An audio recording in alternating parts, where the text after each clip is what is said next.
Hello, welcome back to Mr. Arsenal podcast for another preview. This one is for the Sheffield United game tomorrow afternoon, lunchtime kickoff. As you can see, I'm joined by Richard. How you doing, Richard? Yeah, not bad at all, mate. Not bad at all. Just had a chilling day today because my football's called off this morning because apparently 3 players from the other team had tested positive for this virus. So the game was off, which was a disappointment. So I spent all day in bed just, chilling. And going shopping as well to Zombieland in shopping as well. So. That's true. And lastly, you can see I'm joined by Paul as well from last week. How you doing, Paul? Yeah, well, good. Thank you, mate. Yeah, looking forward to the next couple of days, or not. Well, yeah, exactly. Yeah, all good, Dave. Thanks, mate. Yeah, well, let's basically get into it. We'll touch on the transfer side of things later on, but tomorrow, obviously, we lost the last league game 3-1 against Liverpool, Anfield. There's a few things that went wrong. I did touch on the next day and things like that. But how are you feeling going into this game? Because we're playing against a team now that are rock bottom of the league, haven't scored, haven't got any points. Do you think this is going to be a completely different game for us in the sense of how Arteta's going to set the team up compared to what he did against Liverpool? I think so, yeah. I mean, they took 4 points off us last season, didn't they, Sheffield United? So, but they don't quite look the same side as they did last year. Don't know how much of that is because people have kind of figured them out a little bit, or whether they're just struggling to get back in their stride. But I'm pretty confident going into tomorrow, actually, that we can get a relatively comfortable result, actually. But in terms of how we set up, how Arteta sets it up, I think he'll go a bit more attacking, won't he? He will look to play off the front foot and really put them under pressure. So I'm quite looking forward to the game tomorrow, actually. Yeah, what about yourself, Richard? See, I think it's going to be a very, very tough game. Sheffield United haven't got any points or any goals yet, but they've been quite unfortunate. I think they've played reasonably well. Certainly last week against Leeds, they were good. They were unfortunate to lose that game. The Leeds goalkeeper kept them in it, and then they lost very last-minute goal, didn't they, on a counter-attack? So I think they're going to be what you'd expect from a Chris Wilder side. They'll be organised, they'll be strong, they'll be difficult for us to break down, as we discovered last season. We played them 3 times, didn't we? Because in the FA Cup as well. Yeah. And although we did win the FA Cup game, it was only a last-minute goal that won us that. The league game at their ground was very disappointing. We lost 1-0. At the Emirates, although we were leading at half-time, we ended up hanging on for a draw. And they're a difficult team to play against. And although they maybe not quite at this moment hit their stride from last season yet, they're still going to be a difficult side to beat. And I actually can see it being one of these home games like we had against West Ham a couple of weeks ago, like we had towards the end of last season a few times, and the league game against them last season at home, where when teams come to the Emirates and do sit back and we've got the emphasis on attacking and creating chances, that's where we struggle. And I think we're going to struggle to break them down. I think it's going to be a very tough game. And if we come out of it with a win, if we can somehow do what we did against West Ham and manage to win the game, then to me, that would be a great result. But I've got no illusions that it's going to be an easy game at all. In fact, if we were to drop points, maybe a draw, it wouldn't surprise me.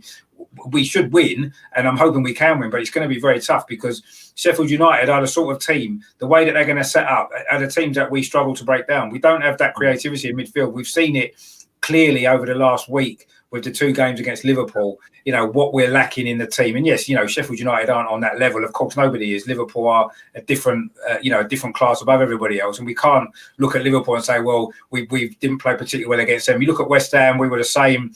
We didn't really create a lot. We played well against Fulham because they were at home and they came at us a lot more. We had more space in behind to attack. We're not going to get that. You look at the back end of last season, it was exactly the same. The only home games that we won at home reasonably comfortably was the Norwich game, who had basically given up by that point, and we beat them quite comfortably. I mean, Watford, the last game of the season, they were fighting for their lives. They opened up more, so we scored 3 goals. But even then we held on. We had to hold on to win it, didn't we? So having been 3-0 up. And I just feel this game tomorrow is going to be so difficult. And I've seen a lot of people say, we're going to win 4-0, we're going to win this, that, and the other.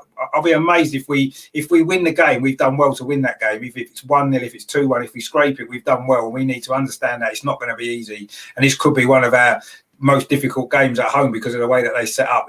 We found it last year.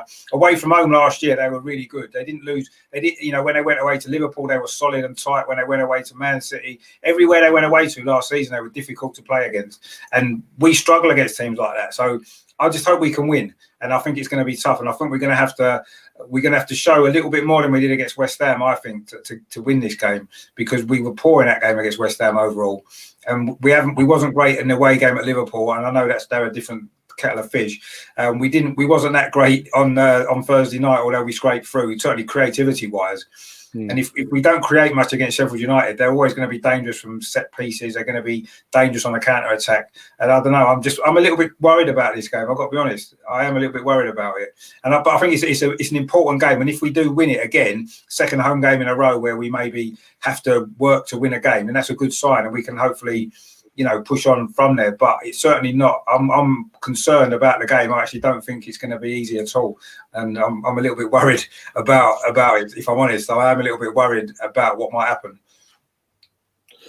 Yeah, it's like you said, we lack creativity. We have touched on that the last week. How much we need. We need the signs. We'll get into that later. Do you think, obviously, with the lineup tomorrow, he's going to change a few things? Like, he's not going to go so defensive in the middle.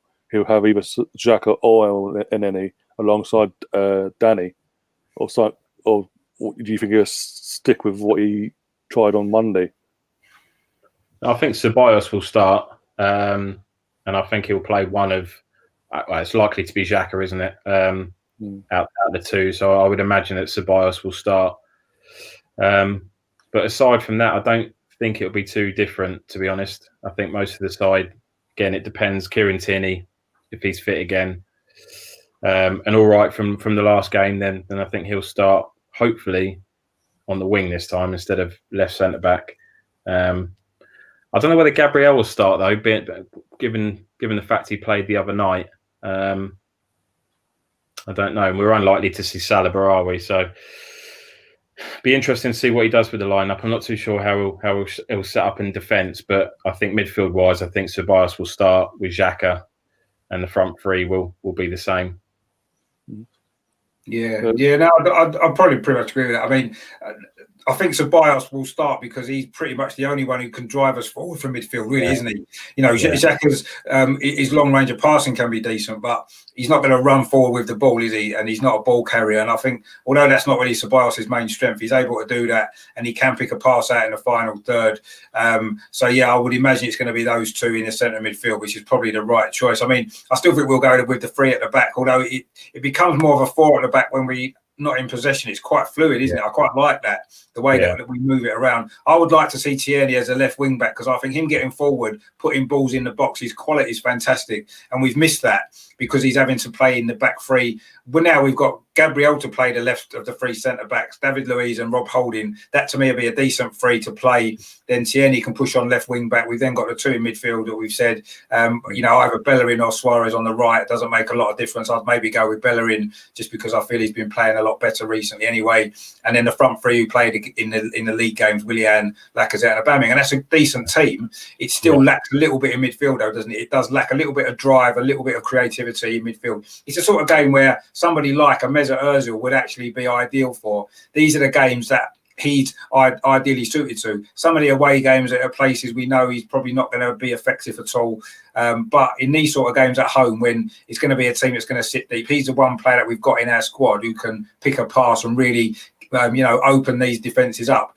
And the fact he's not going to be playing is to the detriment of the team, and it's going to make it a lot harder for us. And until we get somebody in who can do that, we bring someone in who can do that. If Ozil's not going to get played for whatever reason, then that's where we're lacking still, I think. And for me, I would put Ozil into this game. If he's fit, if he's been training well like he says he is and like they say he is, then this is a sort of game that's ideal for him. But I can't see Arteta changing the system to accommodate him. I just think he'll play the same 3-4-3 system basically and play the way we've been playing. But I just think we're going to struggle to break them down.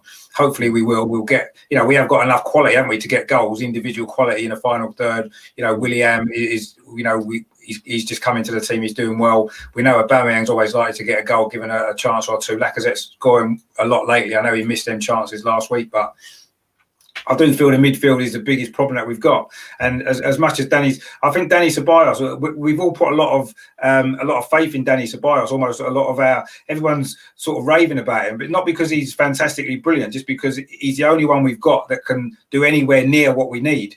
And even he's not really the answer. Let's be honest, he's not. He's a decent player. He's playing well, but he's not really what we need, is he? In that area, we need someone with a lot more creativity. We need someone with a lot more a better passing range.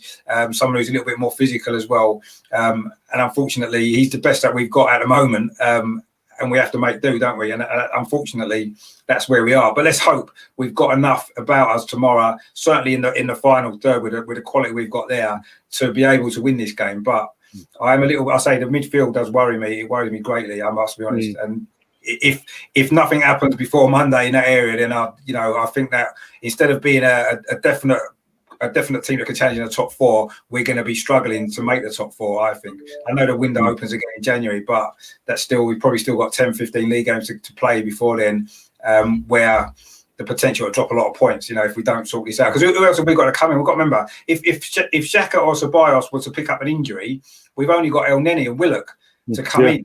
They can play there, and you wouldn't put your faith in them for 10 or 15 games and hope to be challenging in the top four, would you? Really, that's not good enough. Unfortunately, I love El Neni. I think he's great, but he's just not going to be good enough over a long period of time to give us what we need. And the same with Willock. Willock's still young, inexperienced, maybe lacking a little bit of quality here and there. So it is concerning, that midfield. Actually, the rest of the team I'm happy with. I think defensively we're solid and sound now. Going forward, we've got goals in us, haven't we? Let's face it, we have. We've got players who can score. We've got quality up there. We've got some good people on the bench as well in terms of Nketiah who can get goals. Saka as well, who's got quality in the final third. It's just that midfield really does worry me still. And I say these are the sort of games tomorrow where that's going to be exposed, I think, more so than maybe some other games that we'll have later on in the season. Maybe be interesting to see if Guendouzi can work his way back in any way, shape or form. Is he really better than El Neni though? Do you think? I don't know if he is. Or Ceballos, is he better than what we've got? I'm not sure if he's better. He's probably equally the same, isn't he? Yeah. In the squad, I guess he'd be all right. Like I said, if we have injuries and Guendouzi can nip back in, then maybe that wouldn't be bad. But I don't think he's going to give us the extra quality that we haven't already got. He's not that player, is he? Unfortunately, and that is a problem that we've got. And until we put it right, we're going to unfortunately not really progress as much as we could progress if we can sort it out. Because as I say, we've made massive improvements in the other two areas of the pitch, I think, over the last 6 months, but we're still lacking. And that's not Arteta's fault. It's not the players' fault. We just don't have that quality that we need there, unfortunately. And we don't have the strength in depth there. And if we get one or two injuries in midfield, we are absolutely screwed. Yeah, and I really worry about that. Actually, we're back in the top four. I'd worry about us finishing the top half of the table if we had 2 or 3 long-term midfield injuries this season. As things stand at the moment, that would really worry me actually. But hopefully that won't happen. Hopefully Monday we'll wake up to some good news.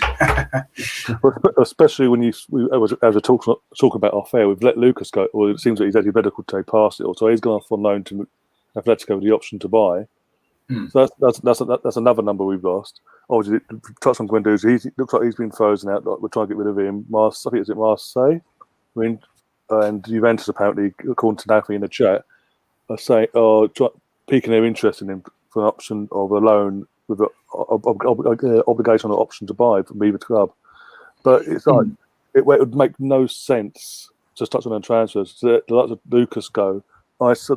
Is either continue to isolate the likes of Meza and Matteo out of this squad, not play him, especially if we get injuries.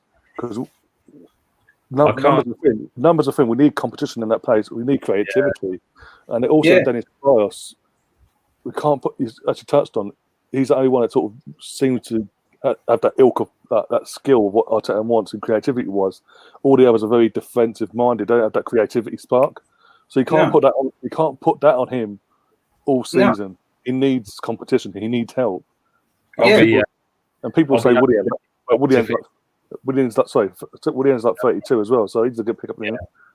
I need to rest here. And he plays further up the pitch anyway, William. He's part of the front three, isn't he? You know, we saw the other night at Liverpool, his defensive side of his game isn't fantastic, you know, obviously for that goal that you know, Robertson scored when he didn't track his man back and stuff. So defensively, he's not going to give us that much. He's more of an attacking player and he can give us a lot of quality there, which is great. But yeah, I mean, it's, you know, you're looking at players like Guendouzi, like El Neni, all these other players that we've got as backup, if you like.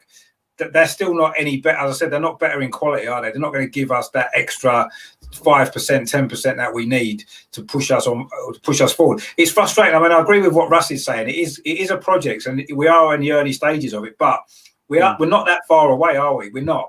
And if we can get these one or two players in now, that's going to make them. That's going to put us massive steps forward over the next 3 or 4 months until the next transfer window, and then we can maybe add a bit more. Maybe have to wait till the end of the season because of the financial situation and whatnot. But if we can do that now, we're just so close. That's what's frustrating. You know, if we were 6 or 7 signings away from being a decent team, you could think, well, that's going to take 3 transfer windows, so forget it. Let's just do what we can. But we're so close now. We're literally 2 players away, I think, from being a really good side, and then another 2 after that have really been able to challenge again. That's how close we are. We're not far away, are we? Really, we're not. And that's what's so frustrating. Yeah, I guess the other option is using Willian as a number 10. He has played there plenty. But we've got a number 10. We've got a number 10. We've got the best number 10 that we can have. So if you're going to use the number 10, we've got one sitting at home on his PlayStation. Why aren't we just playing him there? You know, I think Willian is doing well on the right of the front three. I think that works well. And yes, we maybe could do with someone in a number 10 position, especially in these home games. But we've got one already. You know, he's on 350 grand a week. And let him do something to repay some of that money. It's not his fault. He's not being picked. Let's get that clear.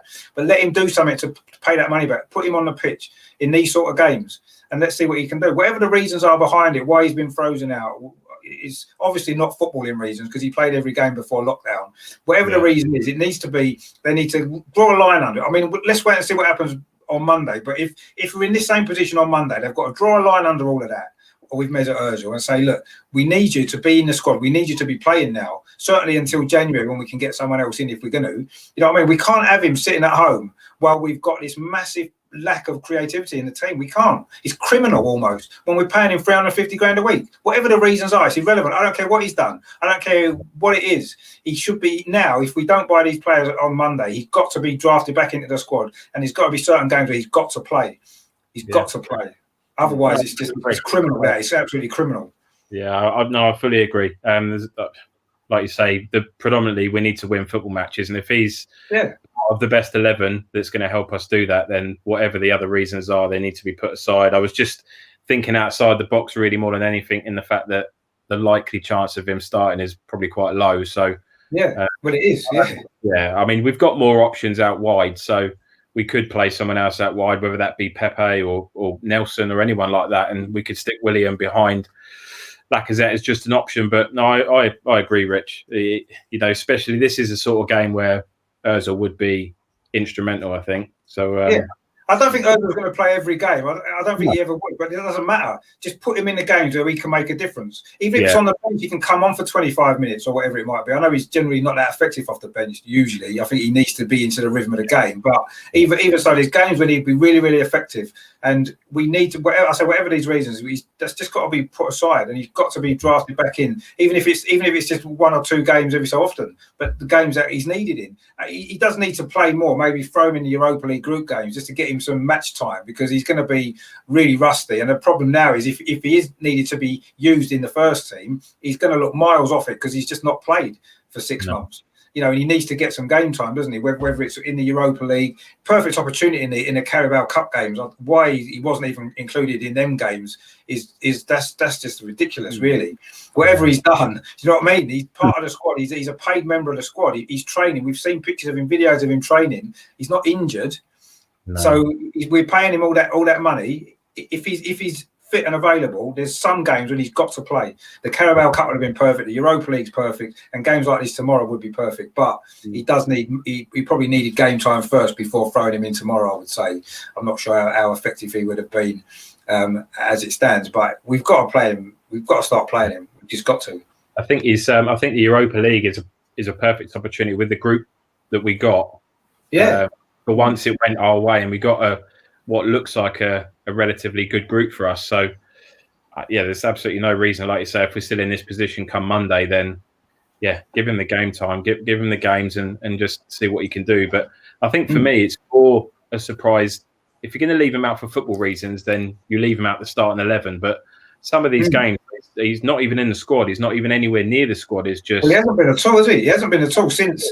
Was it that game when he had the umbrella at Southampton? That's the last time he was even on the bench. Do you know what I mean? That was like 5-6 months ago. It's madness.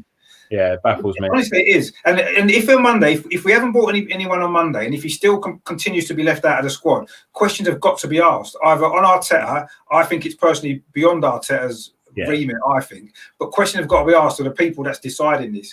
And us as fans have got to get these questions asked, because it's not acceptable for a player to be on this wage, this contract. He's got a year left of it, or less than a year now, but this is the final year of his contract, right? Yes, he's going to be out the door next summer. That's great. But in the meantime, if he's there and he's fit, he's got to be considered into the squad. He's got to be appearing on the bench at least a few times and starting the odd game here and there. He's got to be. And if he's not, I say questions need to be asked, because it's just ridiculous. It's just really, really. There's no other club in the world would be doing this. We'd either sell him or play him, or have him in the squad at least, not freezing him out like this. I just think it's madness, especially when that is the one area of the team that we're lacking. You know, if he played as a centre forward, or if he played as a left-sided forward player, and he's behind Aubameyang and maybe Saka, you could think fair enough. But he's not. He's the only. We haven't got no one else like him in the squad. So why is he not included? It can't be for football reasons. It just can't be. Because that doesn't make sense, does it? No, it just can't be. There's obviously other things have gone on which we don't probably know about, or maybe we do know little bits and pieces about. But there's other reasons behind it. But that's got to be put aside. We're a football club at the end of the day. We're all about getting results on the pitch. And at the moment, we've sort of won a lot of games, so that's fine. But with the current squad we've got, with our midfield we've got, that isn't going to last. It won't over the course of a season in the Premier League. It just won't. We don't have the quality to keep producing these results. We don't, unfortunately. And while we've got a player like that sitting at home, it's criminal, really, honestly. Yeah. Well, we've already seen in our fan base today the backlash of the news that we've heard about. Obviously, Hossein, it looks like he could be staying. We don't know 100% what's going on there, but what rumours are coming, a backlash that the club are facing from the fans on that side of it. We have to wait till Monday first, don't we? I mean, if we're going to get the amp and we're going to shout and scream on Tuesday morning, not now, because the window's still open. People have been shouting and screaming for the last 3 months. It's like, hang on a minute, the window's still open. We generally do deals late. For whatever reason, I don't know. We always do them late. Let's wait and see. If on Tuesday morning we've got the same squad we've got now, then we can ask questions, and then we can maybe get the amp about this, that and the other. Not now, because we've still got time. And we still could get some stuff done. I still think there will be movement happening. I still think there'll be 2 or 3 out and 2 or 3 in. Something like that's going to happen in the next 2 days. I think there will. And if there isn't, then let's ask the questions then. Not now. It's almost pointless now, because it's not going to make any difference, is it? The deal's already either almost ready to go. They must be by now, or be too late. Yeah. Or they're not. But either way, we won't know anything until Monday. Hopefully before Monday, but at least Monday. And I say, if Tuesday morning we're in the same situation, then that's the time to start getting the up. That's the time to start, throwing accusations around and questioning what's going on. At the moment, we just have to be a little bit more patient for 2 more days, and fingers crossed and hope for the best. And if not, then the shit will hit the fan on Monday or Tuesday. Yeah, it will. You'd like to think something was at least close, but bearing in mind we've let Torreira go. I mean, like you're saying, it doesn't take a. You can see that the midfield is where we need to add players. So I think the fact that we've let Torreira go, I'll be shocked if there's not something at least close. But you know what happened, don't you? You know what happened? We'll get Jorginho in. He scored 2 goals today, by the way. Yes, 2 penalties, right? But anyway, he's got more goals than the whole of our midfielder as over the last 6 months this season, right? Now, we'll get him in, and everyone will be kicking off saying, why have we got Jorginho? Do you know what I mean? Well, Jorginho is actually a better option than the players that we've got as backup at the moment. And he's probably better than some of the players we've got that's actually playing as well. So, but let's see what happens first. I mean, we can't speculate too much, because Arsenal tend to throw a lot of curveballs in, don't they? That's the problem. And I'm sure that I agree with you that because Torreira's gone, we would not let Torreira go if we didn't have something lined up in that area of the pitch where we're weak already. That would be absolutely ridiculous if we've done that. I know Torreira's not been playing. He hasn't played hardly ever since Arteta's come in, has he? And certainly not since lockdown. He's played maybe two or three times. He's come off the bench, but so we're not going to miss him in that sense because he's not been playing anyway. Same with Guendouzi. We're not going to miss Guendouzi because he's not played. But we can't afford to get rid of two players that are squad players in an area of the pitch where we're weak and not replace them. And so I'm confident on that basis alone that at least one player is going to come in. But I think it's going to be more. I think more are going to go, more are going to come in. And I think on Monday we will have a slightly different squad, hopefully stronger squad than we've currently got now. And that's I still believe that's going to happen. So I'm going to be patient certainly until then. And I think we all need to be patient really. And at the end, it's not going to affect tomorrow's game because if we buy players today, they're not going to be able to play tomorrow. So just forget that. Let's wait for Monday. Let's see what happens, and hopefully on Tuesday morning we can wake up with smiles on our faces and think, you know what, we've done what we needed to do for now, and we can move forward in a positive way. That's what I'm hoping is going to happen. But it's pointless going on about it now, really, isn't it? Because there's nothing we can do, is there? We can be unhappy now, but if on Monday we get the players we want, then that's great, isn't it? But I'm not going to moan until Tuesday at the earliest, and then reason I'm holding out hope like yourself and like you touched on, we have history of doing things like the lastminute.com out of nowhere. Mesut Ozil, literally all summer we had no word of that, and on the day itself, I remember working that day and coming home and hearing that we made the interest, the bid and all that, and everything, and we got him. So it's them little things that sometimes they do catch us out on. So that's what I'm holding on to that we've done it in the past. Arsenal have never been a club where, say like Chelsea, for example, their transfer dealings are very open. Everybody knows what's going on and stuff like. With Arsenal, we've never been that sort of club, have we ever? And we're not going to change that now. So we all need to have accepted that by now as Arsenal fans. That we can't a signing for Arsenal. We don't know until it's unveiled by the club officially. Then we know. Until then, we've got no clue what's going on, really. Lots of speculation and all this, that and the other, which we always get. But ultimately, Arsenal don't do things like that. Arsenal will just reveal it when it's done. Arteta's not giving anything away at press conferences. He's been quite clear about that. Arsene Wenger never used to either. It's the way it is at Arsenal, and that's not going to change. So unfortunately, we have to suffer a little bit more maybe in transfer windows in other clubs because of that reason. We're left kind of thinking what's going on. And usually we do end up pulling one out, don't we? Usually we do. And it's very necessary this time. And let's hope that's the case again. I'm sure it will be. Yeah, definitely. The Arsenal Misfits saying it's one thing no one's talks about is how much these players are going to cost from New Year's Day 2021 when the pound crashes from Brexit party will cost it closer to 60 million. But the thing is, the reason why it's so cheap at the moment, 45 million is cheap either way for the quality player he is the release clause. The release clause won't change. So it's just that. Yeah, but the release clause is like the starting bid, really, isn't it? They can still say no, we want more. But I mean, I try not to listen to all of these kind of stories that go about because 9 times out of 10 they're not realistic for Arsenal because Arsenal don't do it like that. And we just unfortunately we just have to wait. And when it happens, it happens. And if it happens, it will be, Arsenal will put out a clever video on their website probably to announce them like they tend to do with everybody else. And hopefully they've got a few of those videos lined up ready to release on Monday. That's the plan. That's what I'm hoping is the plan anyway. And then when I say Monday, we can spend all day on Monday jumping about the living room, watching all these videos of all these great players that we've signed. And Liverpool and Man City and everybody else will be looking at Arsenal and saying, you know what, they're a serious team. Like people are looking at Everton at this moment in time for the same reason. And that'll be us on Tuesday. That's what people are looking at us on Tuesday, thinking that's a team to watch. Arsenal are back. But let's just be patient, and let's see.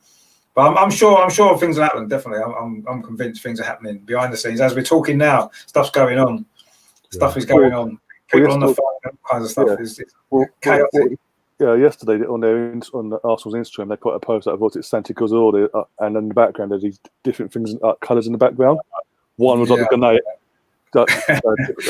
and then people was like, "Hang on, one of them's like the Ghanaian colour, so that must be and then the other one was completely blue. Oh, that's French. That must be French. I'm gonna give it too much away. See, it's clever, isn't it? Because people now have been talking about that.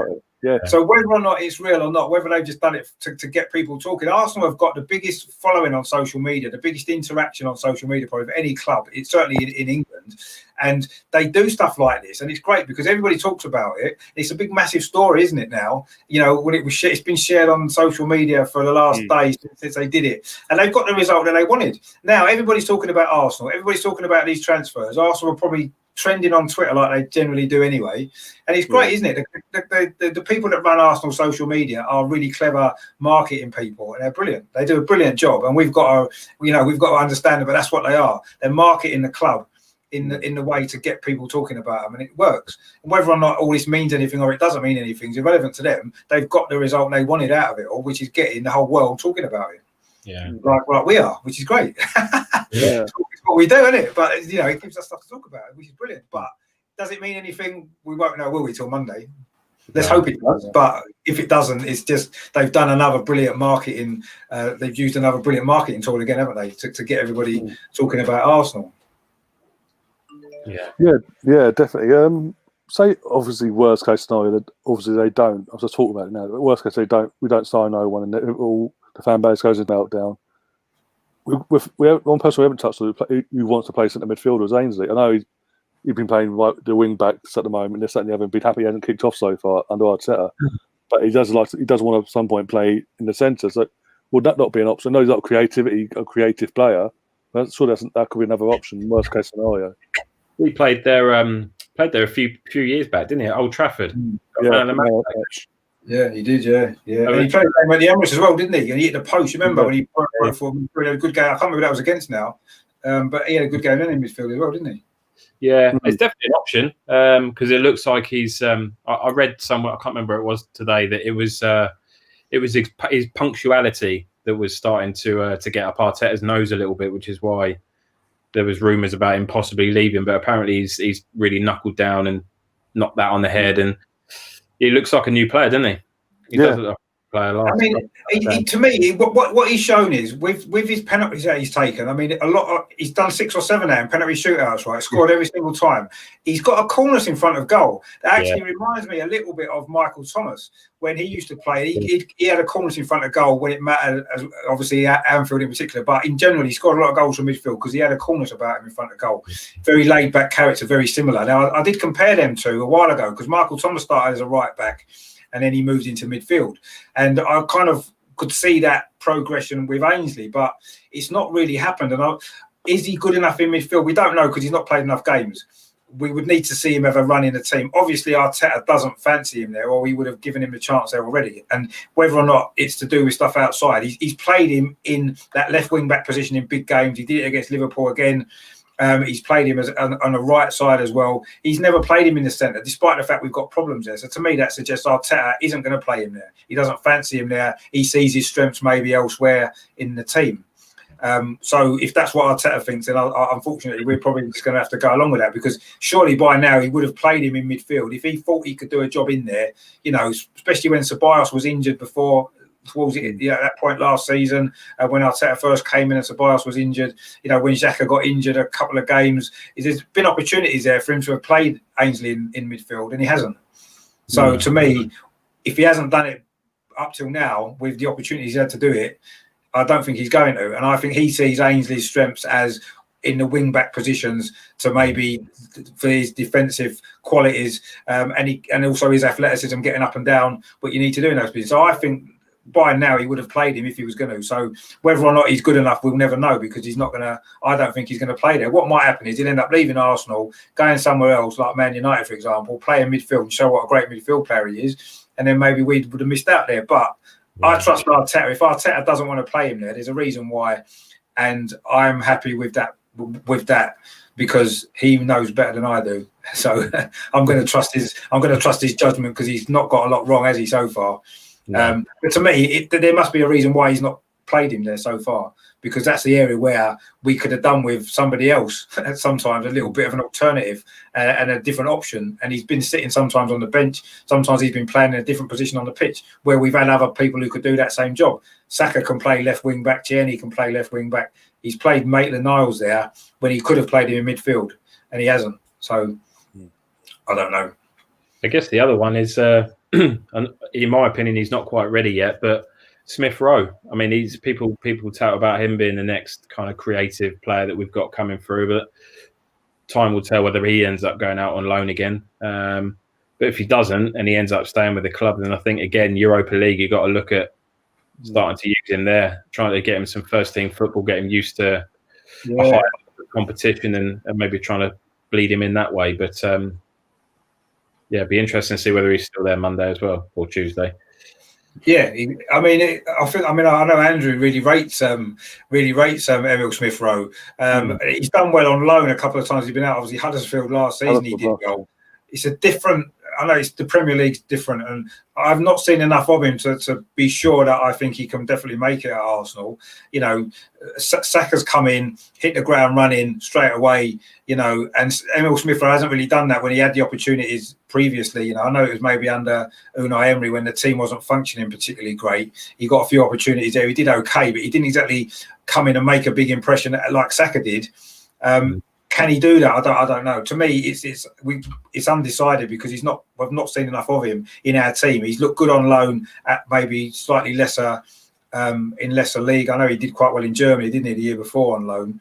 And then he's had a few injury problems. So he's a bit of an unknown for me, you know. And he's not the sort of player where you can think, well, if he's got to play in that creative midfield position for the rest of this season because we haven't got anybody else, is that going to be good enough? We don't know because he's very untried, isn't he? And he's very injury prone as well, unfortunately. Yeah. He's a bit like Jack Wilshere. He reminds me a little bit of Jack Wilshere, actually, on that side of it.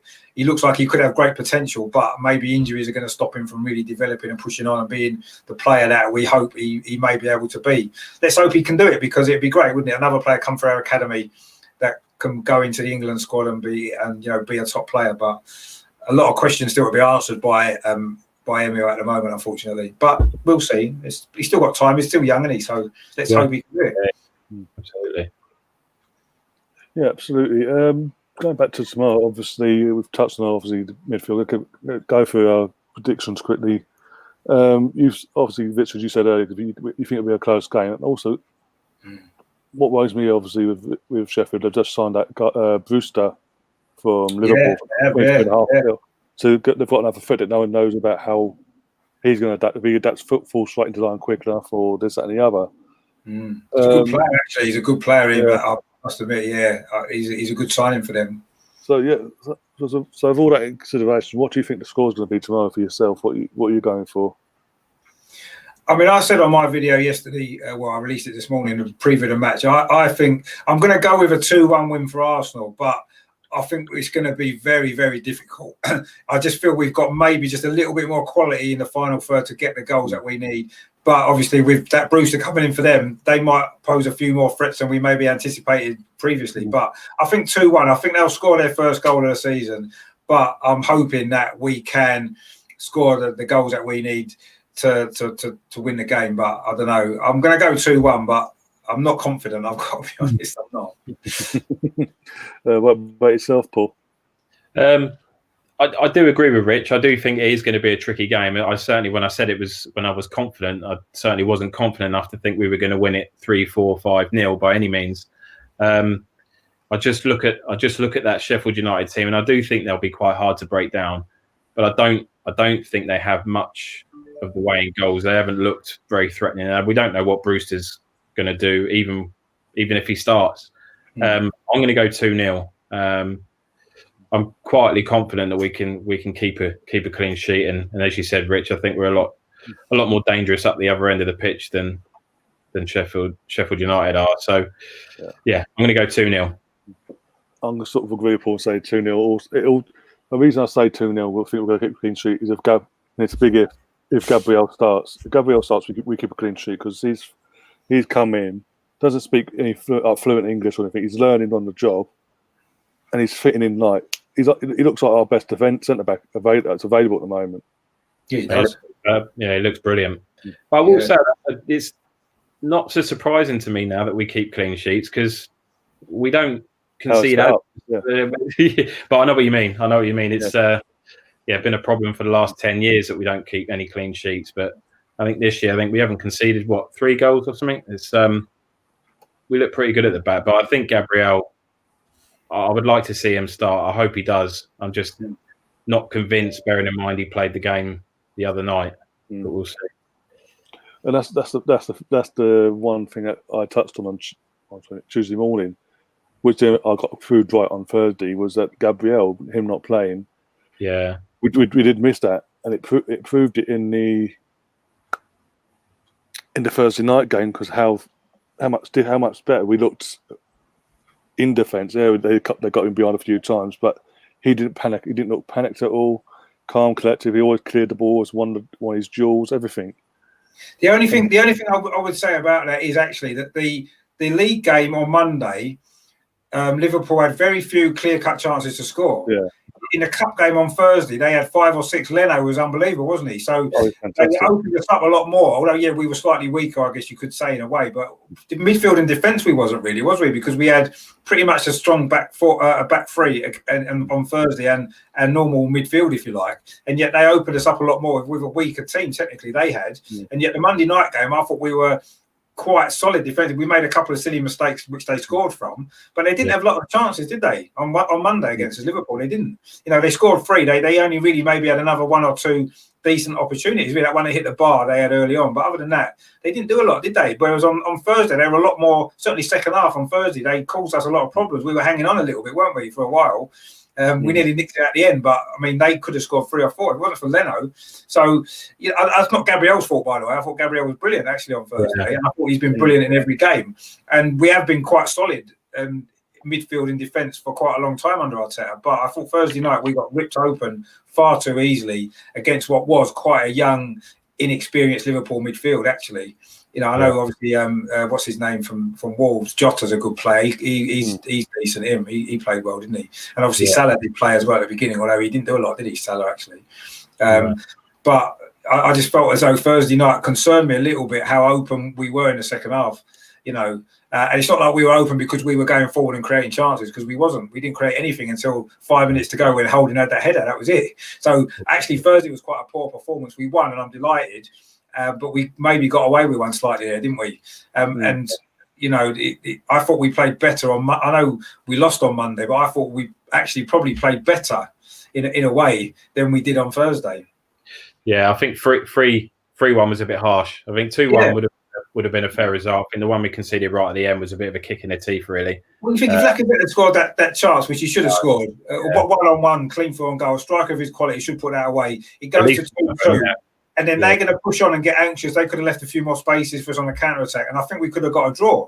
And that would have been, you know, did we deserve it overall? Maybe we'd have been fortunate to have got a draw. But we could easily have got a draw. And I thought we actually probably overall did play better Monday. Although we're not.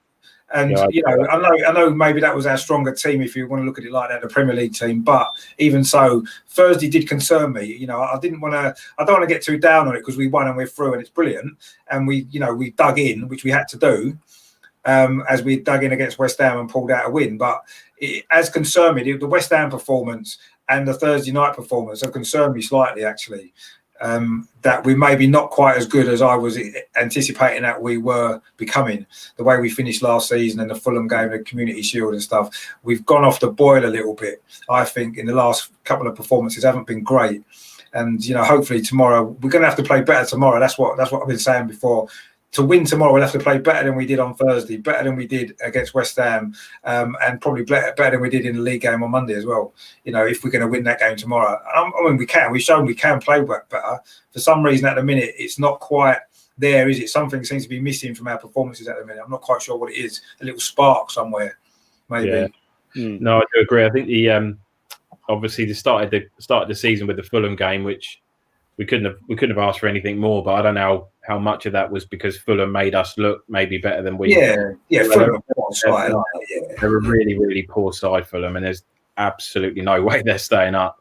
So I've been trying not to get too carried away, but I guess to put a positive spin on it, if you're winning games when you're not playing well or you're not quite at full tilt, it can only be a good thing. So, like you say, some of the results we've picked up where we have dug in, we wouldn't have done that 18 months ago, 2 years ago, before that, you know. So the the only thing that would concern me about it is I totally agree, but you can only get away with playing badly and winning for a very short period of time. Eventually, that catches up with you. No matter how good a side you are, if you keep playing badly, you're not going to keep winning. You're not. You're going to eventually start dropping points regularly, and that's the thing that concerns me. We need to get our performances better. I would sometimes rather we played well and maybe didn't win the odd game, because then you can see where the wins are coming from. But when you're sort of scraping results by not playing very well, you start to worry and think eventually our luck's going to run out, or we're not going to get those goals when we got back the last minute or whatever it is. We're not going to do that, and then we're going to struggle. And to me, we're more heading in that direction this season than I thought we were.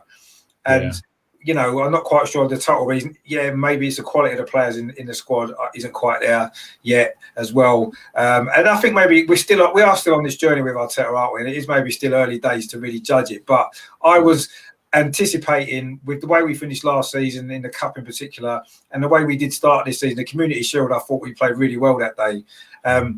Yes, Fulham were poor. We look good, but they are poor. But since then, I don't think we played very well at all in the three. I mean, Leicester away was okay, but that was a very weak Leicester team. When you look at the changes they made, they changed all their 11 players, didn't they, from their league games?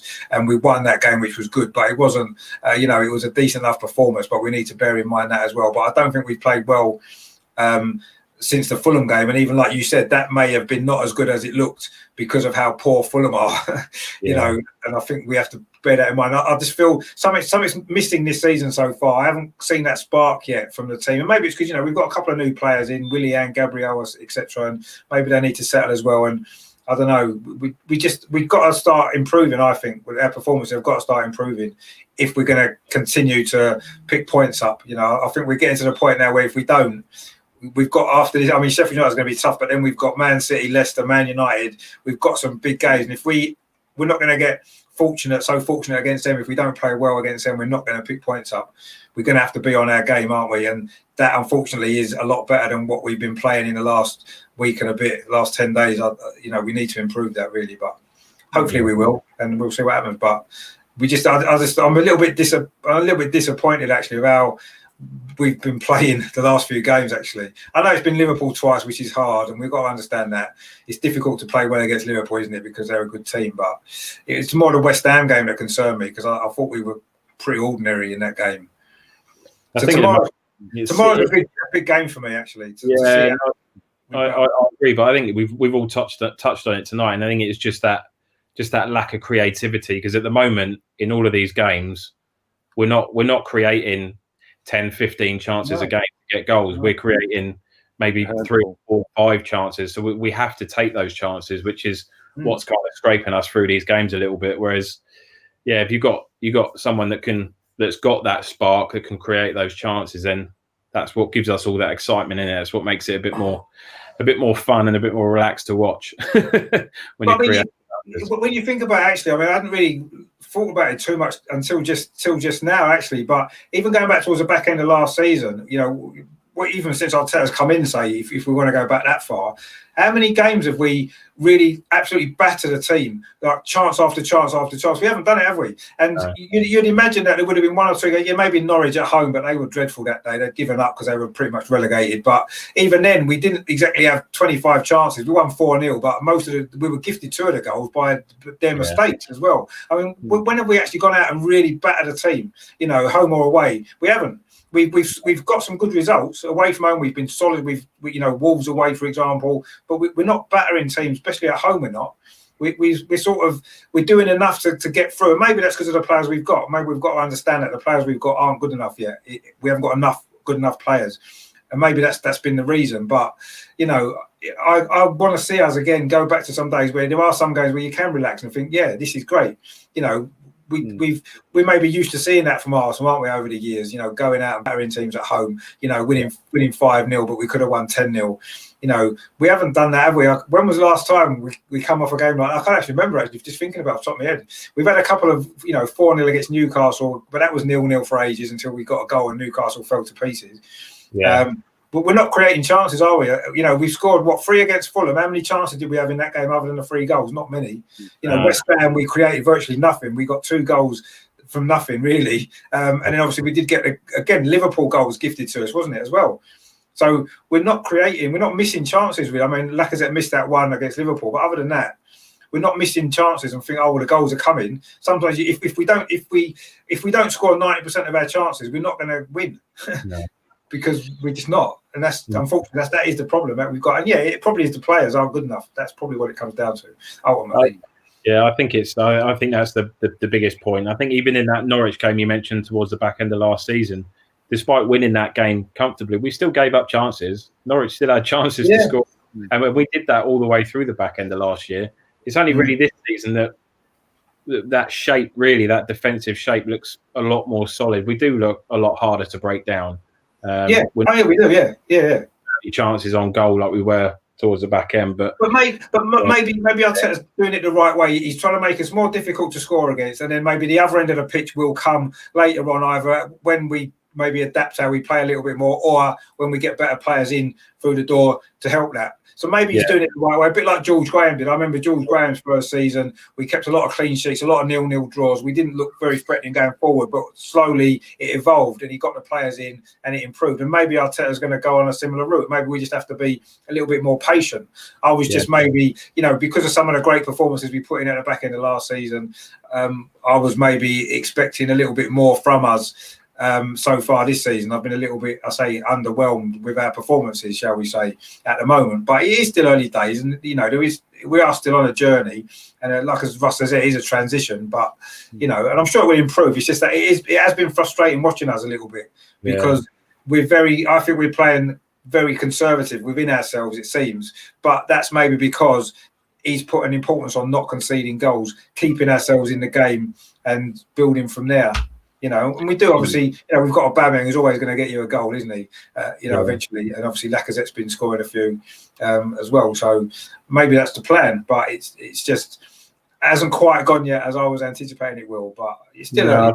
I'm still going to try and remain optimistic, but I'll say at this moment in time, it's not quite happening, is it? For one reason or another, and hopefully we can improve as the season goes on. But I think it's more of a reality check for me this last week or so to think that, I thought, yes, we'll definitely finish in the top four. If we've got this squad, I think we're going to struggle to finish in the top four. Looking at other teams, I think Everton are miles ahead of us at this moment in time with the signings they've made.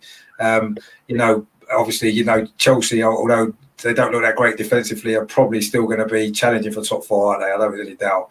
And Man City, for all their problems, are still going to be in the top four. So how many places does that leave for us? Do you know what I mean? Not many there. We're going to need to improve a lot, aren't we, to get there? So it's just where we are at the minute, isn't it? And we can't expect miracles overnight, I guess. But I think you're right. I think Arteta, he has to do it that way. We have to build from the back because we lack massively in midfield, and the fact that we have to rely on counter-attacks to get goals, it just tells you everything that you need to know. The fact we're trying to completely miss out the midfield, really. Go from defence straight to attack. So until Arteta's backed and is able to get those players in, whether it be this window or the next one, I'd like to be interesting to see how he sets the team up then, once he's got a couple more bodies he wants in midfield. I would imagine the way that we play then would be slightly more flamboyant, I guess. Exactly, but that's exactly what George Graham did. I remember George Graham's first season, we didn't score many goals. We didn't have great attacking players. And then he put the players in that he needed. Brian Marwood, he brought in Alan Smith and people like that we needed. And then we saw the transition for the team to becoming a lot more exciting to watch, scored a lot of goals, and obviously he ended up winning the league a couple of times. And maybe that's the journey we need to go on again. And it's just maybe all of us maybe understanding that, getting our head around it a little bit more, and thinking that if it means a few maybe not so exciting games to watch while that process is happening, even if it's half a season or more, if that's what it takes, that's what it takes. It's ultimately where we end up. I think we're on the right path. I just think now I'm waking up to the fact that it's maybe a longer journey than I had thought. I maybe got carried away a little bit with winning the FA Cup and Arteta being so brilliant and having great hair and everything, and I've just got carried along with it all. And maybe now it's reality kicked in with me, and I'm thinking actually we're on the right path. It's a longer journey than we thought. And this season, I think, is going to be a very transitional season for us. It doesn't mean it can't be successful. We can, we're still in the Carabao Cup. We've got the FA Cup still to come, our favourite trophy, and the Europa League. But I do think it's going to be a transitional season a little bit. Even if we get these players in, it's not going to happen straight away, is it? It is going to take time. And maybe this season we have to think to ourselves, is it realistic for us to finish in the top four bearing in mind where we've just come from last season and whatever. I think it's just going to. I was really optimistic at the start that we can do it straight away. We just won the FA Cup. We beat Chelsea. We beat Man City. We beat Liverpool. We're going to win the league, kind of thing. But reality is, we're a lot slow. It's going to be a lot of a slower process, isn't it? Let's hope the start of that process happens on Monday with the players coming in. That's the start, and then hopefully by the end of the season, we're in a better place than we were at the start of the season, and that's all we can hope for, really, isn't it? I guess. Yeah. And if we make the top four, we make the top four. Brilliant. But I'm not quite so optimistic that we will looking at where other teams are at this moment in time compared to us in who they've bought and where they are. We're still quite a long way. Even someone like Everton, who we finished above last season, at this moment in time, they look miles ahead of us, don't they? They've won every single match this season. Look at the goals they're scoring. They're playing fantastic, aren't they? You know, and look where they were at the end of last season. We were ahead of them. We were playing a lot better than them. We had a better squad than them, and suddenly it's turned around in one transfer window. You know, and if we need to do that to compete with teams like that. Yeah, you know what I mean? When you look at that top four, you think certainly Liverpool and City are probably going to be the top two again. Yeah. Chelsea, really, with the amount of money they've spent, I mean, they would be expecting to get at least third. Yeah. And then you've got the likes of Arsenal, United, Leicester, Everton. You know, you got 5 or 6 teams that are capable of fighting for that 4th spot. So, and are we better than those other teams at this moment in time that we're fighting against? Leicester have had a really good start to the season. Yes, they fell away last year. I'd say Everton are flying. I mean, Man United are hit and miss. We don't know. You know, Tottenham, we maybe need to look at a little bit with Gareth Bale coming in. If he hits the ground running for them, we know what quality he's got. He's going to improve him if he can stay injury free. So it's going to be tough, isn't it? The top 4 is going to be tough. And at this moment in time, I'm not sure if our squad is equipped enough to compete with some of those other clubs that we're in the race with at this moment in time. Hopefully that might change Monday and we might be in a stronger position to do it. But I still think it's going to be tough. Even if we get those players in that we expect to get, I hope to get, I still think it's going to be a tough ask to finish top 4 this season. I really do. I think it's the way other teams, don't forget Wolves as well. I know they've not had a great start, but they've consistently been up there. You know, Leeds as well at the minute, the way they're playing, who knows where they might be challenging as well. So, but we just need to, I think, for me, it's been a reality check, I think, now, and I'm kind of understanding where we are. And hopefully we can be in the mix for the top 4. Like you said, we've got 5 or 6 teams we're competing with for one place probably. Yeah. And have we got enough about us to take that over 38 games? We'll see. Everton are the biggest threat for me at this moment in time. Looking at them, I look at them and I think, what a great team they are at this moment, aren't they? They've got Decore, who I really wanted us to get. Rodriguez is hit the ground running. I mean, what a fantastic footballer he is. You know, Calvert-Lewin banging goals in right, left and centre. He's got 11 goals or something already this season. We've only played about 6 games. Incredible. You know, I mean, that's not going to last, is it? Everton are going to go for a dodgy run, no doubt. But, you know, are we going to get a run going that they're enjoying at the moment? Have we got that in us this season to go on a run like that? I don't know. Yeah. No, Tyrone in the chat saying Arsenal's bench is the weakest in the league right now. I wouldn't agree with that. I don't think it is. Definitely not quite that bad. It's not as strong as it could be, but you know, it's stronger than some teams. Yeah, not as strong as others, obviously, but we're in the position that we're in. I wouldn't say it's the weakest in the league. It needs work. It needs improvement. But you know, we are where we are. At the end of the day, we finished 8th last season for a reason, and you know, Arteta managed to get enough out of us to win the FA Cup. So far, he's got enough out of us to get through to the quarterfinals of Carabao Cup. We've got a good chance of going further in that. And I think at the moment, that's where we are. A bit like we were, I say, with George Graham, doing well in the Cups, but maybe not with the quality to sustain it over the league.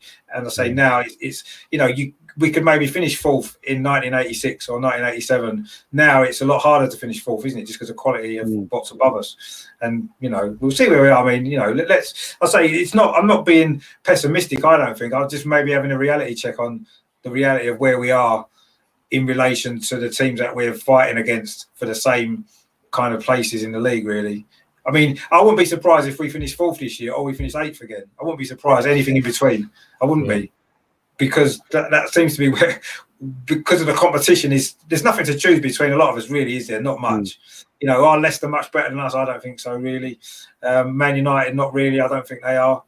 You know, Everton at the moment, I say they look as though they are at this moment in time, but a lot of teams start the season well and fade away. I don't know, but I just think where we are at the minute is where we are, and we just need to understand that, we're not going to do a Leicester this season. I don't think, as much as I'd like to think we are. I think quite realistic, really. I kind of always had it in my head that it was really going to be 2 full seasons, really, before Arteta really had the squad that he wanted and had that kind of philosophy all the way throughout.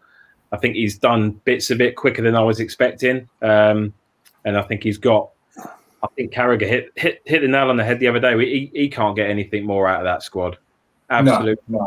He's doing things with that squad. So, but I think as well the Europa League. I think we've got to look at that as a serious route into the Champions League, because I think that group stage, we could really use that. I don't think we would need to play a full strength team in really any of those games really to get through that group. We should be getting through it. So, and then hopefully the players will be a bit fresher after that through the knockout stages, and we'll have to wait and see who drops out the Champions League and drops into it. But I wouldn't be overly frightened of any of those teams that are in it currently. No. So we could. I think we definitely got to look at that. And he seems to want to take all the competitions very seriously. So I don't see that being any different with the Europa League. So. I think the Europa League is probably our best chance of getting in the Champions League. I know it seems weird when it's such a difficult competition, because you've got all the amount of games that there is, 15 games or whatever it is to get to the final anyway. Then you've got the Champions League dropouts coming in. It's a tough competition to win, but that does seem to be the easier route into the Champions League than finishing the top 4 with a competition over 38 games that there is in the Premier League for those positions now. And it probably is the easier route. I know it's not an easy route anyway, but it maybe is out of the 2. You'd probably fancy our chances more of being able to win that than to finish in the top 4 at this moment in time. I mean, we'll see what Father Christmas brings us on Monday, maybe. I think the 2 years we've come very close. A couple of seasons ago, semi-final, and obviously Chelsea the year after. So both the years we've been in it, we've come close. So I don't see that being any different this year. I can't. We've got to be going close at least. So we'll see. But there's a difference between getting to the finals, we found out, and winning it is a difference between getting in the Champions League and not, isn't it? You can do really well to get through to the final, as we did two seasons ago, and then you still don't get the reward at the end of it unless you actually win it. So, but I'd rather get the opportunity, because I think it's going to be harder to maintain the top 4 through the league. But we'll see. It's still early in the season. They've only played 3 games at the end of the day. So there's a long way to go, and we could win our next 12 league games and be flying at the top of the league, and then everything's different, isn't it? I can't personally see it. But no. I'll tell you as well, don't get me wrong, I want to be back in the Champions League, absolutely, but I only want it for financial reasons at the moment, because let's be honest, we're not good enough to win it. So it's but you say that, right? You say that, and I would maybe agree. Bearing in mind, obviously, if we're in the Champions League next season, we may have a slightly bigger budget to improve the squad. But my point would be, what Arteta has proven is, in one-off games, he can tactically set us up to win those games. And if it comes to the Champions League knockout stages, I think he's got the tactical ability to set us up to be able to get us through a 2-legged tie in the Champions League. I wouldn't say we can necessarily win it, but I do think we can actually have a better go at it than maybe we did the last 4 or 5 years that we were in it under Arsene Wenger, because I just think tactically Arteta would know how to get a result, I think, over a 2-legged tie. And I'd be excited to see that happen, actually, to see how well he does, because I think tactically he would know, he would set us up in a way to win it. I think under Arsene Wenger, we played too expansive football. We didn't think about a 2-legged tie. We just tried to win every game individually. You can't do that. To get through them games in Europe, you have to, try and snatch an away goal, be tight, and then even if you draw 0-0 at home, it's not the end of the world. If you've got an away goal, and this is maybe, I think Arteta might be a little bit more tactically aware of how to do that in the Champions League. We'll have to see. I mean, he didn't really cover himself in glory in the Europa League against Olympiacos, did he? Let's be honest. But then, hopefully he's learned from that. But certainly next season, if we're in the Champions League, I'll be really excited to see how much better we are tactically, not necessarily with the players individually, but tactically as a team out, because you can see that we are better tactically now.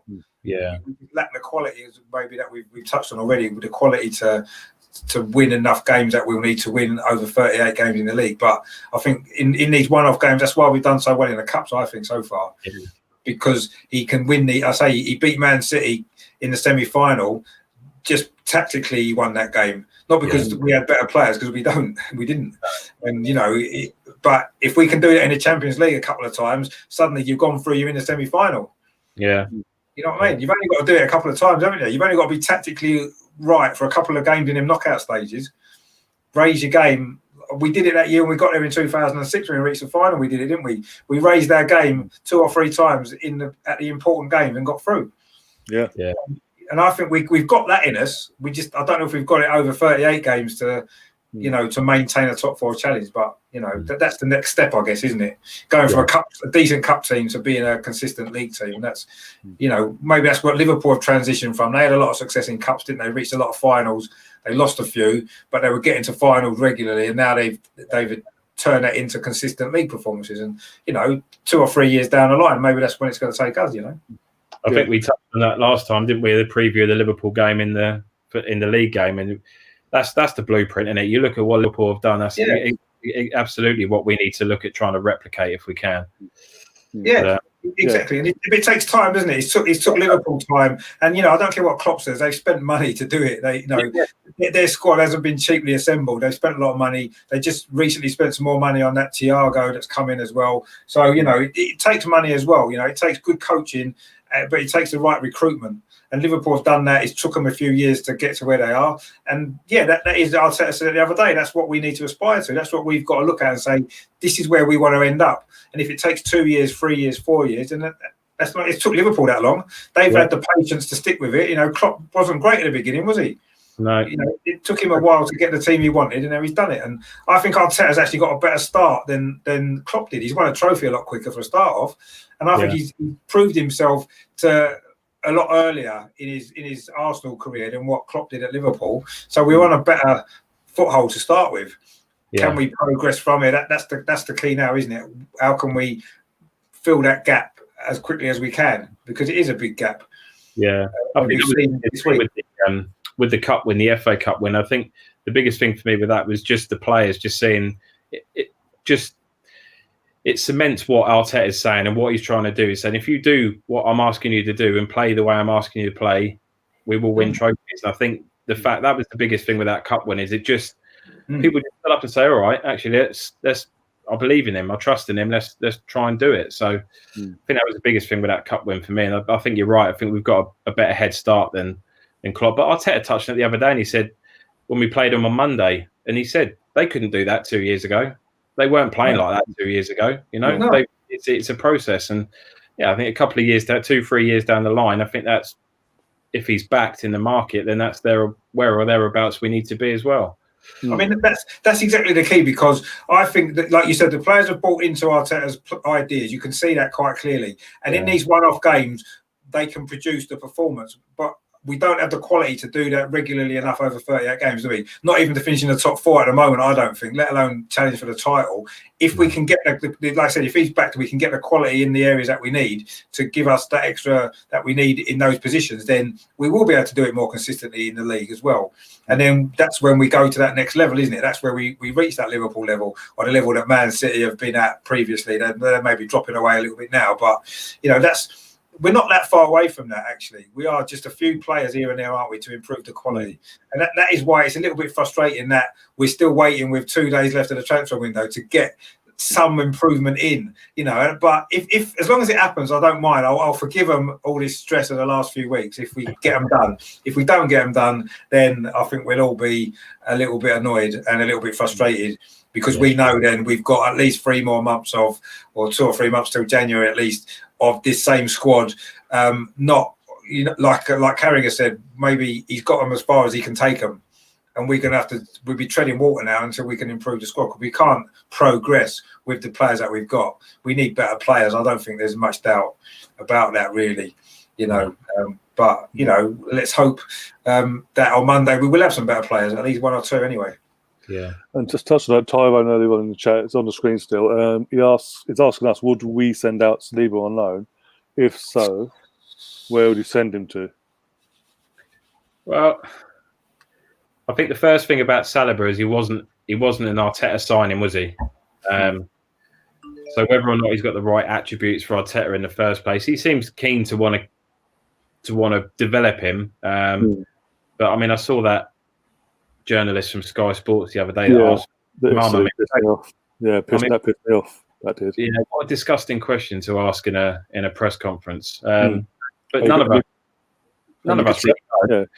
And by the sound of it, if we're going to loan him back, it looks like he's going back to France. Now, for whatever reason, again, I think we've touched on it numerous points. If that's what Arteta believes is the best thing for him to develop as a player and get regular football, then I'm gonna back him. So he's done nothing but to make me doubt him right now. So I don't see any harm in loaning him out if he's not ready.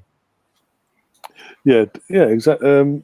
Touching on that press conference. He's 18, only 18, 19 or something. People seem like 19. Yeah, he's 19. I mean, obviously, as well, like it's been touched on. I mean, he's lost his mum recently as well. He's obviously gone through a few personal issues, and if he's not ready to play yet for us in the Premier League, then he needs to be playing football, doesn't he, to help with his development? Like Arteta said last season, he didn't get an opportunity because the season was ended sooner than he expected in France, and then he had injuries and stuff like that. So, I think maybe a season on loan wouldn't necessarily be a bad idea for him at this moment in time to get him some game time. I mean, I like what I saw of him in that friendly against, was it MK Dons, I think, wasn't it? I thought he looked great.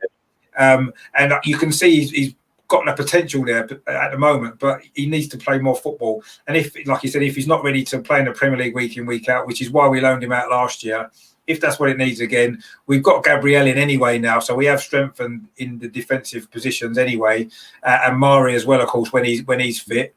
So maybe send him out on loan, not in the Premier League necessarily, but maybe France would be ideal. Maybe send him back on loan in France. But he needs to be playing. I think he needs to get games in this season. And if he isn't ready for us, then we've got to loan him. I don't think we can have him sitting at home or just training and just playing under 23s. I don't think that's enough. He needs proper football, and he needs regular games to really develop. So let's see what happens. But I think if that's the case, I think he probably will go out on loan. But it'll be interesting to see who picks up that third. If he's going to stick with the back three, who picks up that third spot? Because I think Gabriel is obviously going to be that left-sided one more often than not. David Luiz is going to be the central defender of those three. So you're looking at any one of Holding, well, at the moment, Mustafi, Socrates. We can't play two left-footed centre-backs. No. I think it's probably going to be Holding as the first one and possibly Mustafi as backup. Although Mustafi, to be fair, when he's fit, he played well last season towards the end. Yeah, he did. Towards the end of the season. I might favour Mustafi because Holding's a bit iffy, isn't he? He's got concentration issues with Holding, I think. And I'm not sure whether he's going to be the right one. Maybe Mustafi might be a better option for now, to play there if he's going to go with a three at the back. Because I don't think he's done badly there, actually, under Arteta. No. I thought he played pretty well till he got injured. So, there's that option there when he's fit. So I think we've got enough options in defence, I think, to get by. Yeah. If we loan him out. I'd say if he's not going to play anyway for us, we might as well loan him out, mightn't we? And we have got enough defenders at the club. I think Socrates is supposed to be leaving, isn't he? I think the rumours are. But we'll have Holding and Mustafi and obviously Mari to cover for the left side. We've got those two to cover the right side. And obviously David Luiz to play in the centre on his own. He's probably got our place pretty much nailed down, hasn't he? I think, although of course Gabriel can drop in there and Thierry can drop in. So we've got options there, haven't we? And I don't think we've not looked bad defensively anyway, whoever's played in them positions so far. So I'm not particularly concerned about that. No. At the moment, really. I'm more concerned about a little bit further up the pitch is where I think the concerns are. I think defensively, we're probably okay with what we've got at the moment.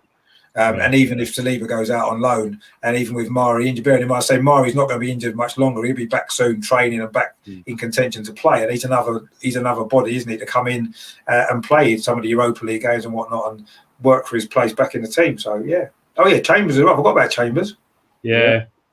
Yeah, Chambers, well, when he's fit, I mean, he did pretty well last season, so he's another option, isn't he? And he's another versatile as well. Can play right back as well. So, I don't know about Holding. Like I say, I think he's got concentration issues, and I agree fully with that. He doesn't seem strong enough either for me. He seems quite slight as a centre back. He hasn't got pace on his side. He doesn't seem really strong. It's not very often you see him push like out muscle players. So. that concerns me a bit. But I think as long as we don't pick up any big injuries, especially to Gabriel or David Luiz, then I think we'll be all right. But one of them two get injured, and it's. I mean, the team shape's better anyway. We look harder to break down anyway. So. Well, even Gabriel only played 3 games. I mean, last season we didn't have Gabriel, and we were still a lot more solid defensively when Mustafi was playing, when Holding was playing, and that's to do with the shape of the team. So I'm not particularly concerned. Gabriel's improved us there. I think Mario will improve us when he can play, as well. He's another player who can drop in. So, you could have Gabriel in the centre and Mario on the left. I know it's 2 left-footed centre-backs, but, we've played with 2 right-footed centre-backs there. So, No, it's not. So I'm not really worried about defensively. I've forgotten about Chambers actually because he's been injured for quite a long time. He's not played, has he? But he's a good option to have as well, isn't he? Because I think he can come in and do a job. I think we're fine defensively. Yeah. Last one before we wrap things up. Why would Chelsea sell Jorginho? Barkley went to Villa on loan. Jorginho is way too good to retire at Arsenal. another Chelsea reject. But we touched on this last week, didn't we? We spoke about the Liverpool game. He's not by any means a Chelsea reject. If we were to get him in, I actually think it would be a good signing, especially if we're not able to do anything with Thomas Partey. He is still very much my first choice, and I would prefer to see him come in. And I think that's going to be one of those. If we're going to activate his release clause, it's going to be at the 12th hour, and they're going to try and do it last minute and see if we can get him in. But if we can't get him, then I would take Jorginho, I must admit. Yeah, I would. I mean, apart from anything else, he's an extra bit of quality in the squad, isn't he? And is he a lot better than anybody that we've got? Maybe not. But ultimately, he's a quality player. He's got Premier League experience, and he's going to improve our squad. I agree. He's not just what we need. If we just got him and nobody else in midfield, do you think has our midfield really been improved that much in terms of a creative side of it? Probably not. But if Jack is injured, or if Ceballos is injured, or if El Neni's injured, we've got someone else with Premier League quality who can come in and do a job there. So I think if we can get him on, say, on a swap deal or something like that, which is what was talk of, then it's ideal. I think, let's do that. That'd be fine. But we do need a more creative midfield as well, And I don't think he would be a good sort of backup plan if we don't get Partey, because they're not the same sort of player, are they? Partey's got that physicality that we need. I mean, for me, Decore would have been the second option, and unfortunately we've missed out on him now, and he's doing a great job for Everton actually, isn't he? He had another great game today for Everton, and it makes me a little bit more annoyed that we didn't try a little bit harder to get him in, especially if we get Partey, then it doesn't matter. If we don't, and we could have maybe got Decore, he wanted to stay in the Premier League. I'm sure he would have come to Arsenal if we had tried to get him. He wasn't massively expensive. Have we missed out on a good opportunity there? Because I think he definitely would have improved our midfield. Definitely would have done.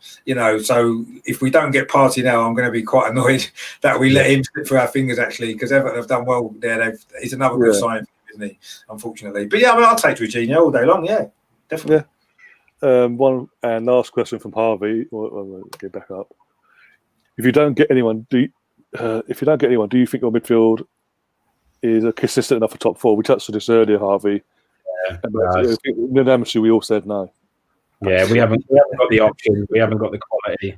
Over the course of 38 games, we'll get found out there, I think.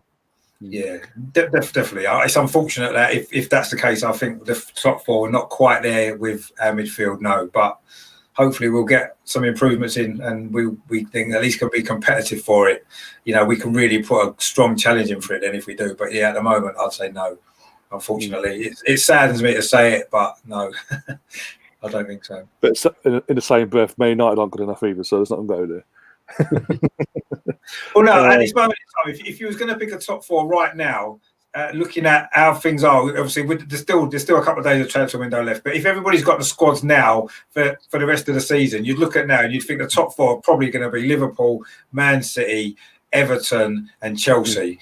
Looking at the squads, or possibly Leicester instead of Everton, maybe, depending on how Everton last over the season. But to me, they would be that they're all look like they've got stronger squads, certainly midfield in particular, than what we have. And then I think the rest of us are fighting for 5th and 6th, aren't we? Us, Man United, Tottenham, and Wolves and whoever else might lead, possibly whoever it might be. So I would say that's probably at this moment, but a lot can change in the next 2 days, can't it? Yeah. You know, with the transfer still, so we'll see. But that would be my feeling at this moment in time, the top four.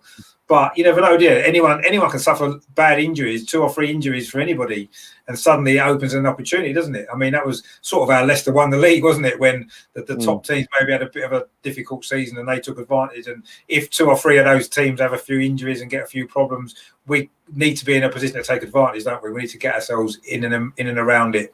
We didn't quite manage it last year, did we? We were just too far behind. Let's hope this season we can keep ourselves at least in touching distance of the top 4 throughout most of the season. And then you just never know, to run in, anything can happen. You know, we could get a good run together. We've got, looking at the fixture list, we've got a potential good run of games quite late in the season. If we can put a string of wins together, you never know, do you? But we'll see what happens. At this moment in time, I'd say probably not top 4, but I'll be optimistic. We things can change, and let's hope they do. Yeah. Exactly. And with that, we'll wrap things up, guys. Thanks for coming on. Richard, where can people find you? Yeah, I'm on obviously on Twitter at GoToRichB, and also I've got my new YouTube channel over and over and over again, which is just starting to get a few videos on it now. I'm doing sort of 1 or 2 a day at the minute, just because I haven't got anything else to do, so it gives me something to do, which is nice. I'm trying to keep things positive. I know it's getting a little bit more difficult the last week, but I'm going to still try and keep things positive. I'll be doing another positive Arsenal podcast, actually. I have to get you guys to come on. I want to wait till after the transfer window's finished, because then we can see exactly what's happened, and we can obviously, there'll be a lot to talk about then, won't there? And obviously a lot of the recent games as well, because there is international break, isn't there, next week? So there's not a lot of games coming up, so maybe have a bit more time to do a few other bits and pieces. So that's on over and over and over again. I do a lot of history of the club on there as well, actually. A few, games from the past and player profiles, ex-players and all that kind of stuff as well. I throw in there as well as all the kind of current stuff. I really enjoy the history of the club as well, because it's what makes the club what it is today, the history that we've been through. So I do like to focus on that as well. So there's always videos on there about that kind of stuff. I had one on Arsene Wenger the other day that I did, and stuff like that. So there's always, Thierry Henry had one, Ian Wright I've done stuff on, so all stuff like that. So and I will be doing some stuff further back in history as well, when there's a bit more of a break from games. It just seems to be relentless at the minute. So but yeah, I mean, if you guys want to pop over there and subscribe to that channel, that'd be great as well. That'd be much appreciated. And Paul, where can people find you as well? Yeah, just for me, just Twitter. You can see my handle there at Dorsey2801. Not on YouTube yet. Few ideas floating around. We'll see what happens. But head over and drop me a follow on Twitter. And have a chat. But I'd like to head over to your channel as well, Rich, and have a bit more of a look. I haven't had a chance really to watch many of the videos, but I think the history of the club is it's not a bad one to remember, is it? So I think exactly. I just feel as though it's important. I just think sometimes we've got a lot of young fans now coming that maybe only really know the club from maybe Arsene Wenger's days and stuff like that. And obviously we had a massive, great history before that. Going back a long time, 100 years nearly since our first trophy. So I like to kind of look at that as well, really. I just think it's important for people, maybe the younger fans, to maybe get a bit of an understanding of where the club have come from as well. It puts things maybe into perspective sometimes. We haven't always been this team that played great football and won doubles and unbeaten seasons, all that kind of stuff. There has been difficult times as well, and more difficult times than we've had. Last season was difficult, but we've had worse times than that as well. And it's what makes the club what it is today, and it's why we are the most talked about club on social media at the end of the day, and we are. There's no doubt. Man United think they're a bigger club. Liverpool have won Champions Leagues and whatnot, but nobody talked about Arsenal more on social media, and there's no club that's got a bigger social media activity than Arsenal do, and that's great to be a part of that, isn't it? And that's why you need to get yourself on YouTube, or you need to get a channel done, because there's so much to talk about with Arsenal. When I started it, I thought, I'll probably do one video a week, and then suddenly something happens, and it's like, I've got to do a video about that because it's just happened, and then this has happened, and then there's just so many things that happen, and and Arsenal are the club that create that more, I think, more than any other club really. Not always good. It's good and bad, isn't it, sometimes? But it's just a club with so much that goes on. There's so much to talk about, and you know, you never run out of material. That's the one thing. And because you know, there's a lot of channels out there for Arsenal, but there's so much going on that there's always stuff that you can do maybe differently to other people. You'll always have different opinions to other people, want to do things in a different way. And I think it's great. And, you know, I've only been doing it since July, August time. But I just, you know, I've really started really loving it. And I'm sure if you was to start going, you'd enjoy it as well, you know. I might have to pick your brain a bit. Yeah, definitely do it because you know you will enjoy it definitely. And I say there's always stuff that you never have a day when you think actually I've got nothing to talk about today. There'll always be something you can do a video on for 10 minutes. Always, absolutely. Yeah. Cool. Yeah. And in terms of people who want to find me on social media, you can find me on Twitter, going across the screen at Mr. Arsenal 89. Also, you can find me on, if you're watching this on Facebook, on obviously YouTube itself. Come over, subscribe, hit the like button. Also hit the notification button so you don't miss all the upcoming shows, including tomorrow's watch along, which will be starting around 20 minutes before kickoff with Richard. I think Richard and Melvin are coming on for that, so that'll be interesting. So fantastic. And I'd like to do one of the watch alongs, but I'll have a 1-year-old running around, so it's probably a bit more noisy. I'm sure we can still sign Count. That's nice. One day. Nice one. Cheers, guys. Anyways, and with that, everyone, enjoy the rest of your evening. If you're new to the channel, if you liked what you've seen, do subscribe. As I said, hit the notification bell. And until next time, everyone, up the Arsenal. Come on. Cheers, guys.